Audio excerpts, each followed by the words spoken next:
Assalamualaikum warahmatullahi wabarakatuh. Sebelumnya perkenalkan saya Lisa Nur Febrianti dengan NIM 17. Di sini saya sebagai bidan. Nanti saya akan menjelaskan terkait PENKES, gangguan psikologis yang terjadi pada ibu nifas.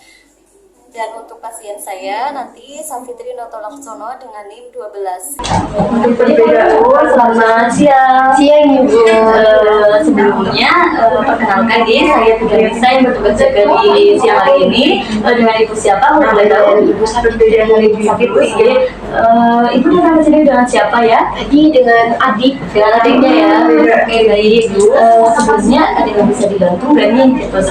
Iya, dan selama saya masa nifas ini kan kehamilan pertama ya Ibu. Itu saya di sini kayak sering susah tidur, terus juga saya tuh kayak perasaan sama suaraku. Saya juga kadang sering tiba-tiba nangis, tiba-tiba cemas kayak gitu. Kadang saya kurang juga kayak ngurus diri sendiri. Bayi juga kadang saya biarin karena udah capek banget dari si bidan keluhan hari ini.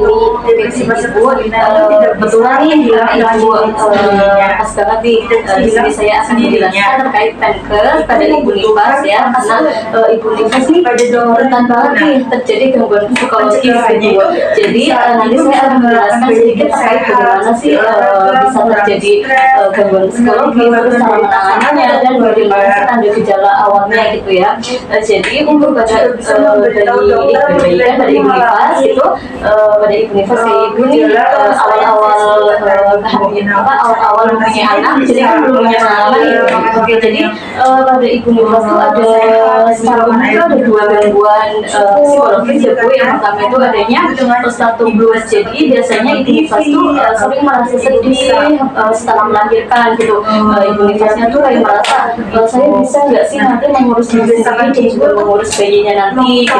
Itu merupakan itu merupakan kategori postpartum blues gitu ya, blues gitu ya. Terus selanjutnya untuk tanda gejalanya nih biasanya ibu tuh merasa sedih, terus kayak murung gitu, ibu kayak merasa cemas gitu ya. Terus untuk penyebabnya biasanya ibu tuh sering kayak kecewa secara emosional gitu ya. Terus ibu ada merasa takut gitu. Terus ibu juga kadang mengalami kelelahan gitu kayak dari yang dirasakan ibu mengalami kelelahan gitu ya. Terus adanya kecemasan, takut sebelumnya itu juga persalinan di rumah sakit ya, katanya nanti pas pulang saya nggak ada yang rawat nih gitu. Terus ibu juga akan takut nih nanti saya bisa nggak nih jadi ibu yang baik buat bayi saya nanti gitu ya. Terus itu kan yang terkait gitu ya Bu. Terus yang selanjutnya ada depresi postpartum. Jadi untuk depresi postpartum ini itu tingkatannya lebih tinggi ya Bu, karena pada saat baby blues mungkin pada saat depresi awal tidak bisa tertangani dan selanjutnya menjadi depresi postpartum. Selanjutnya untuk depresi postpartum sendiri ini ibunya tuh kondisinya tuh kayak seperti kondisi mentalnya tuh kayak tuh gitu ya. Tadi kan pas awal ibunya merasa sedih, tapi ini yang depresi postpartum tuh sebenarnya tuh lebih sering gitu ya. Jika tidak ditangani ini dapat mengakibatkan ibunya gejala kronis yang dapat mengakibatkan mungkin ibunya naudzubillah sampai gila, atau mungkin sampai ibunya itu hilang kesadaran gitu ya. Terus selain itu untuk gejala itu sendiri tentunya ibu tuh sering merasa sedih, terus suasana hatinya ibu tuh semakin buruk, semakin hari suasana hatinya semakin buruk gitu. Terus ibu kesenangannya tuh berkurang, kayak rasa senangnya berkurang, kayak lebih sedih terus setiap harinya. Terus untuk selain itu ibu sering kekurangan energi, terus kesulitan tidur gitu ya. Selain itu ibunya juga kayak tadi kesulitan mengurus diri gitu ya, karena udah ada di bayinya gitu ya. Terus harus mengurus bayinya juga gitu ya.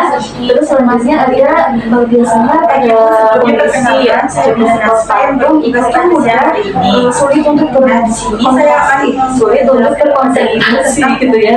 Terus selain itu juga sulit untuk membuat keputusan, dan ibu selalu memikirkan hal-hal yang menakutkan ya. Kok begini ya, atau aku seharusnya mengurus ini apa ya gitu. Sampai ibunya gitu. Nah, untuk mengatasi atau untuk cara mencegah terjadinya depresi postpartum yang dapat mengarah ke kondisi kronis gitu ya, itu ada beberapa cara. Yang pertama itu harus melakukan gaya hidup sehat gitu. Kayak tadi ibu mungkin kesulitan mengurus diri itu ya, ibu dapat memanage waktu nih, mungkin bisa meminta bantuan kepada suaminya atau minta bantuan kepada ibu mertua. Kalau mungkin dia sendiri mertuanya serasa tidak enak, ibu bisa meminta bantuan kepada ibu atau saudara terdekat gitu ya. Selain itu ibu juga dapat menjaga diri nih, pada ibu itu kan masih datang ya, karena misal tidak ada yang membantu saja nih, kayak serasa aku capek banget sih hari ini gitu, nggak ada yang bantu gitu ya. Terus dia jadi lebih banyak stres gitu ya. Itu jangan sampai ya Bu ya. Selain itu misal kondisi ibu nih semakin hari semakin buruk, ibu harus memberitahu nih kepada dokter atau saudara terdekat ya terkait kondisi psikologis ibu. Siapa tahu nanti mereka bisa membantu mengatasi hal-hal yang ibu rasakan gitu ya. Selanjutnya untuk mengatasi sendiri, biasanya ibu olahraga nih. Kalau pas besar ini ibu olahraga perbedaannya nggak seperti waktunya bisa olahraga, jadi dapat nyapu atau mungkin ngepel, itu juga merupakan salah satu olahraga yang bisa membantu ibu mengatasi stres gitu. Terus ibu juga dapat tidur yang cukup. Di sini kita lebih baik kalau malam ini suka nangis, kalau pagi dari itu sampai siang juga dinyatakan dapat memaksakan waktu siangnya untuk tidur. Misal sehabis membersihkan rumah ibu bisa langsung tidur gitu ya. Selanjutnya ibu nih harus bisa meninggalkan mood. Mungkin ibunya tuh habis persalinan kayak stres gitu, mintalah suaminya untuk mengajak ibu jalan-jalan kemana kayak ke mall atau kemana gitu ya. Terus ibu juga harus bisa membiasakan melakukan olahraga, jangan sering-sering cium.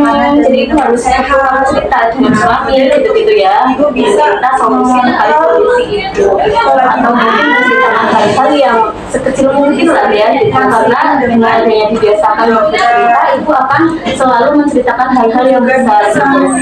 Selanjutnya ibu juga harus mengonsumsi makanan bergizi terus yang sehat, dan bisa minum minuman yang banyak mengandung mineral gitu, terutama pada imunitas nih, karena imunitas kan masih butuh asupan untuk menyusui dari bayinya ya, jadi harus benar-benar banyak makanan yang diserap. Ibu bisa mungkin hanya itu saja yang bisa saya sampaikan. Bagaimana ibu ada yang ditanyakan? Kalau kita tidak jalan-jalan scroll media sosial, jadi kan tadi saya sudah menjelaskan ibu, mohon untuk penjelasan yang saya sampaikan, takutnya nanti pas sudah di rumah ibu lupa. Tadi kan Bu Zidan seperti menjelaskan ada dua gangguan psikologi ya, pada imunitas ya, tadi ada yang baby blues sama